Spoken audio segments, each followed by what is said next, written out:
Olá, senhores! Olá, senhoritas! Sejam muito bem-vindos a mais uma aula falando sobre a redação do Enem. Hoje nós vamos começar a falar sobre a competência 4, uma competência muito importante e que traz para nós pontos importantes sobre a formação do aluno. A competência 4 requer que o aluno demonstre conhecimento dos mecanismos linguísticos e que ele use esses mecanismos para a construção da argumentação. Então, vamos lá? Olha, para atingir essa competência 4, é preciso que as frases e os parágrafos do texto do aluno estabeleçam uma relação coerente de ideias. Então, em outras palavras, ele tem que fazer a articulação das ideias usando recursos coesivos, ligando uma parte à outra, tá? É como uma coxa de retalhos. Se não tiver a ligação de um retalho ao outro, aquilo jamais vai ser uma coxa. Concordam? O nosso texto tem que ter essa mesma ideia. Eu tenho introdução, os parágrafos de desenvolvimento, conclusão. Mas se eu não tiver a união adequada das partes, eles serão apenas isso, partes, tá? Então, esses parágrafos têm que ser ligados, costurados, mostrando que eles fazem parte de um todo harmonioso e coerente, né? Quem nunca olhou na internet e viu aquelas coxas de retalho lindíssimas e caríssimas. Por quê? Porque elas eram harmoniosas, coerentes, e fazer isso não é para qualquer pessoa, né? Tem que ser um artesão habilidoso. E eu sei que vocês vão se tornar bons artesãos das palavras. Então, pessoal, sempre se lembrem, ligar uma frase na outra, um período no outro, um parágrafo no outro. Tem sempre que ter essa articulação, sempre usando os elementos coesivos para mostrar que eu tenho um texto que é uma sequência de ideias, certo? Para isso, nós vamos usar coisas que a gente já conhece, que a gente já usou muito e usa, às vezes sem perceber, né? Em toda a nossa trajetória escolar. Então, nós vamos usar muito preposições, conjunções, advérbios e locuções adverbiais. São muito usados como recursos coesivos, pessoal. Eles nos ajudam a mostrar a relação entre as orações, entre as frases, entre os parágrafos.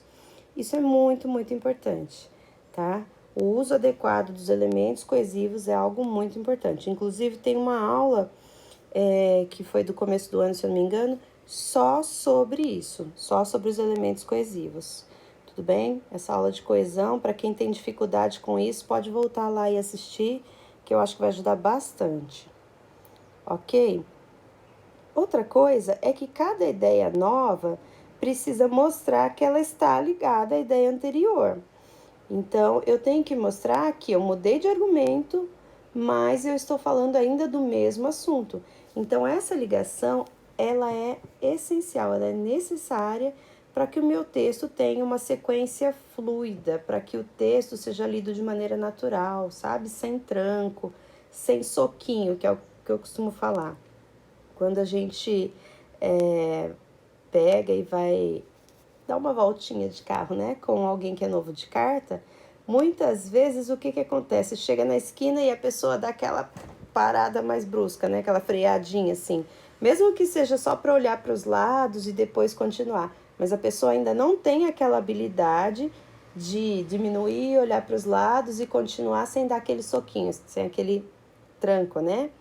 Então, é isso que a gente não quer. Quando a gente está com alguém mais habilidoso, né, na direção, que já tem tempo de habilitação, a pessoa vai, dá aquela olhadinha nas esquinas, se não tem ninguém, ela continua, ela diminui e passa, né? É essa passagem tranquila que a gente quer no nosso texto de um parágrafo para o outro.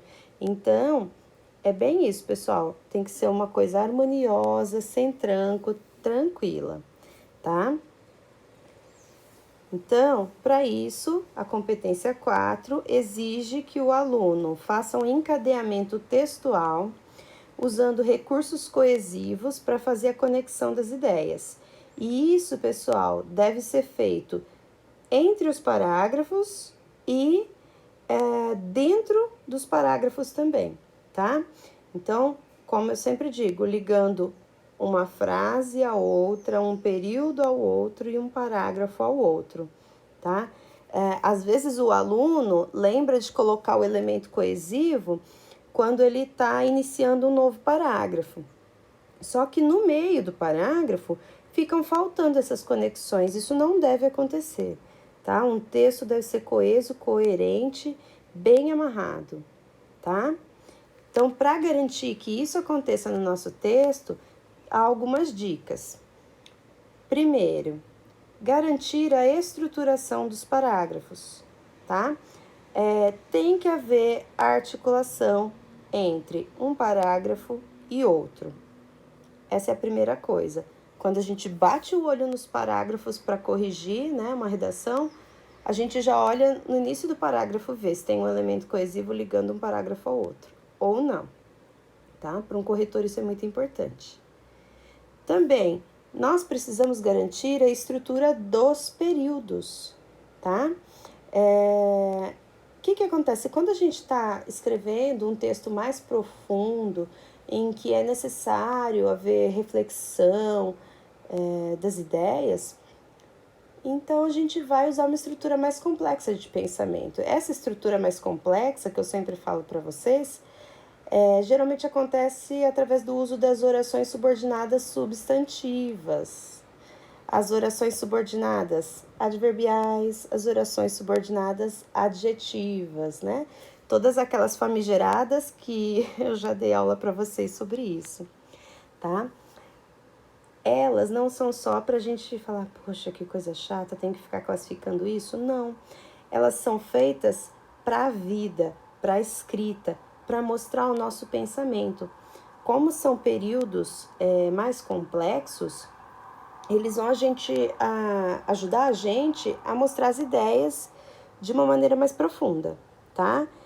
Só que para fazer isso, o que acontece? Os períodos são maiores, então eles vão ter geralmente 2 ou mais orações. Eu sempre recomendo, pessoal, não passar de 4 orações dentro de um período para evitar problemas de concordância, sabe? Alguns outros problemas que acabam acontecendo se o período ficar longo demais.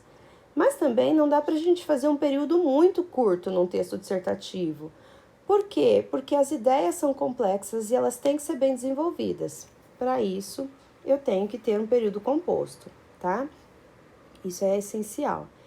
Só que a gente não pode deixar o período sem pedaço. Essa é uma coisa muito importante. Às vezes o aluno, para não fazer um período muito grande, corta o período num lugar que ele fica sem sentido, fica faltando pedaço. Outra coisa importante é que a gente precisa usar os elementos coesivos adequados, tá? Se a gente usar um elemento coesivo errado, a gente vai passar uma ideia totalmente diferente daquela que a gente pretendia. Então, eles têm aí a função adequada, tá? Se eu quiser indicar causa e consequência, eu vou usar um. Contradição, vou usar outro, né? Comparação, conclusão. Então, eu tenho que usar os elementos coesivos adequados, tá? Quem tem probleminha com isso, volta lá na aula sobre coesão, que vai ajudar bastante. Bem, além disso, é importante que a gente use a referenciação, pessoal. A referenciação é algo muito importante para a gente evitar repetições. Sabe aquele texto que repete a mesma palavra várias vezes, que fica parecendo texto de criancinha de 3ª, 4ª série? Então, esse texto não é de um aluno que está prestando vestibular, não é de um vestibulando. Então, para que isso não aconteça, é importante usar os recursos ligados à referenciação, tá? A referenciação nada mais é do que retomar algo que já foi dito, mas através de outras palavras, de outros recursos. Então, o que a gente pode usar para se referir a algo que a gente disse antes? Nós podemos nos referir a coisas, pessoas, lugares, a um fato que a gente já citou, tá? E aí depois a gente retoma, né, pela referenciação. Como a gente faz isso? a gente utiliza pronomes. Os pronomes oblíquos são muito bons para isso. Os pronomes demonstrativos também nos ajudam muito nisso. Pronomes relativos, quando a pessoa sabe usar bem, são excelentes para isso. Também a pessoa pode retomar usando os advérbios, artigos, até mesmo vocábulos de base lexical, né? Fazendo a mudança através, por exemplo, de um sinônimo, de um antônimo. O aluno que tem um repertório também grande, ele vai usar a hiponímia ou a hiperonímia, que seria o quê? A gente usar palavras específicas ou aquelas palavras que são mais genéricas. Então, se eu estiver falando, por exemplo, Coca-Cola, Guaraná, Fanta. Não tô ganhando nada por isso não, hein, gente? Eu estou usando nomes específicos, né? Se eu quiser falar novamente sobre isso, mas sem repetir aquela palavra que eu já disse, eu uso o quê? Refrigerante. Eu uso o hiperônimo, que é aquele que vai generalizar aquele uso específico, tá? E tem várias outras expressões resumitivas, né? O isso é uma que ajuda muito a gente quando a gente usou uma frase e aí a gente não quer repetir aquela frase toda novamente, a gente usa o isso, né, para retomar o que a gente disse antes. Então, pessoal, esses mecanismos de referenciação são muito importantes e já deveriam ter sido construídos ao longo da nossa formação escolar. Mas se você tem dificuldade nisso, não tenha medo. É hora de treinar. A hora é agora, viu, pessoal? A hora de treinar, de fazer os testes, né, de linguagem, é tudo agora.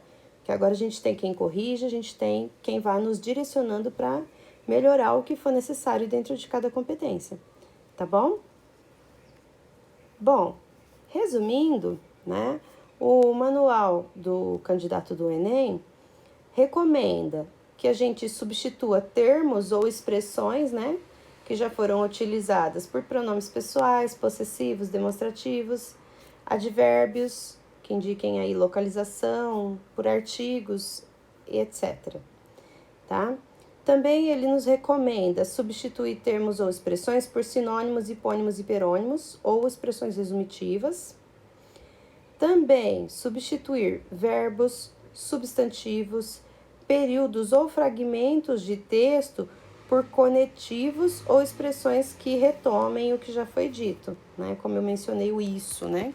Que é um coringuinho, ajuda muito. E uma coisa que o manual recomenda é que se use a elipse ou omissão de um elemento que já foi citado quando ele é facilmente identificável. Eu aqui, pessoal, abro um parêntese. Por quê? A elipse, ela pode ser usada sim.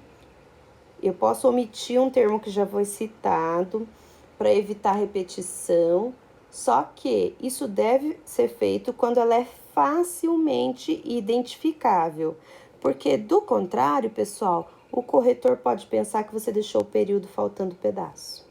E aí ele pode tirar algum pontinho ali da sua nota, tá? Então, a omissão ou a elipse, o manual recomenda, mas eu, particularmente, recomendo só quando ficar muito claro que aquele texto, que aquele elemento do texto está subentendido, ok? Bom, professora, você fica aí falando, faz isso, faz aquilo, faz isso, faz aquilo. Faz parte, né, do trabalho de professor. Mas eu vou além. E além de falar o que vocês têm que fazer, agora eu vou falar o que vocês não devem fazer, tá? Então, pessoal, evitem palavras e períodos sem articulação. Olhem aí, pôs ponto final, vê se depois do ponto final você pôs a ligação adequada entre aquele período e o outro, tá? Sempre assim. Evitem também a ausência total de parágrafos. Isso aqui, acho que não é para os nossos alunos, né? A maioria já redige com parágrafos, tudo certinho. Mas como o manual do Enem faz uma referência geral, né? Tem pessoa que não tem essa noção ainda e vai fazer um texto enorme usando um único parágrafo. Ou parágrafos muito, muito grandes, né? Sem proporção. Tomem cuidado com isso. Um texto, ele tem que ter elegância também, né? Então, quando a gente olha no texto, você já vê aquela marcação, né? Aqui é introdução, aqui é desenvolvimento, aqui é conclusão. Num bom texto, um texto bem planejado, a gente consegue ver isso, tá? Também evitem os elementos coesivos inadequados, aqueles que não ajudam a gente a explicar exatamente o que a gente queria. Se a gente não tem certeza se aquele elemento coesivo está adequado, mude para outro, tá? Mude a maneira de expressar aquela mesma ideia, mas mude, tá? O texto tem que ser claro. E se o elemento coesivo não for adequado, aí em vez de ganhar, a gente só perde, né? Nota, acaba se prejudicando. Tudo bem? Também a gente tem que evitar, pessoal, a repetição da mesma palavra o tempo todo ou a substituição inadequada de palavras. Às vezes, para não repetir, a gente quer colocar uma outra palavra, mas tenham cuidado de verificar se aquela palavra cabe ali no contexto, porque se for uma substituição mal feita, a gente também pode perder nota com isso. Tudo bem? Bom, seguindo tudo isso, o que fazer e o que não fazer, nós conseguimos atingir aquela marca desejada que faz nossos olhinhos brilharem, né? Os 200 pontos na competência 4. Então, vai conseguir os 200 pontos o aluno que articular bem as partes do texto, usando um repertório diversificado de elementos coesivos, tá? De recursos coesivos. Então, ele não só faz as ligações entre as partes do texto, mas faz isso de uma maneira fluida e diversificada, tá? Não usa sempre o mesmo elemento coesivo, mesmo, tá? Então, esse é o ponto que nós queremos atingir. Agora, se não der, professora, dei uma derrapadinha, faz parte, gente. Se não der, a gente vai cair nos 160 pontos, tá? Que é quando o aluno articula bem as partes do texto, com poucas inadequações, tá? Às vezes dá uma derrapadinha, colocou uma aqui que não ficou muito bem, não encaixou muito, mas são poucas inadequações, tá? Ainda assim, esse aluno mostra um repertório diversificado dos elementos coesivos, dos recursos, né, coesivos. Tudo bem? Se calhar a gente não tá inspirado, tal, tudo bem, a gente pode cair nos 120 pontos. Não é exatamente o que a gente quer, mas não é motivo para desespero, ainda dá para pleitear uma vaga aí no vestibular, dependendo do que você está prestando, tá? Com 120 pontos, o aluno articula as partes do texto de forma mediana, com mais inadequações, tá? E um repertório não muito diversificado de elementos coesivos, ele acaba usando sempre o mesmo tipo de estrutura, mas cumpre o que é pedido, certo? Agora, daqui para baixo, já não é para nós, né, pessoal? 80 pontos é para aquele aluno que articula as partes de maneira insuficiente, com muitas inadequações, com repertório limitado de recursos coesivos, que não é o caso de vocês, né? Que eu já tenho acompanhado, sei que a maioria de vocês consegue fazer melhor do que isso, com certeza, né? 40 pontos para o aluno que articula as partes do texto de forma precária, também nem pensar, é para vocês. E, por último, 0 pontos se não houver nenhuma articulação entre as informações, né? O que é dificílimo, né? Uma pessoa conseguir fazer isso. Geralmente, a pessoa que escreve, ela já aprende aí articulando as partes, né? Tudo bem, pessoal? Lembrando sempre que tudo isso tem como base a cartilha do participante do Enem, eu usei a de 2019, que era mais recente, né? E se vocês tiverem, como eu digo, dúvidas, reclamações, discordâncias, qualquer coisa assim, podem deixar um comentário aí. O objetivo é sempre ajudar, né, pessoal? Eu espero ter ajudado. E se vocês precisarem de alguma coisa, vocês podem me chamar na minha sala virtual, no WhatsApp, tudo bem? Por hoje era só. Obrigada por tudo, viu, pessoal? E até a próxima.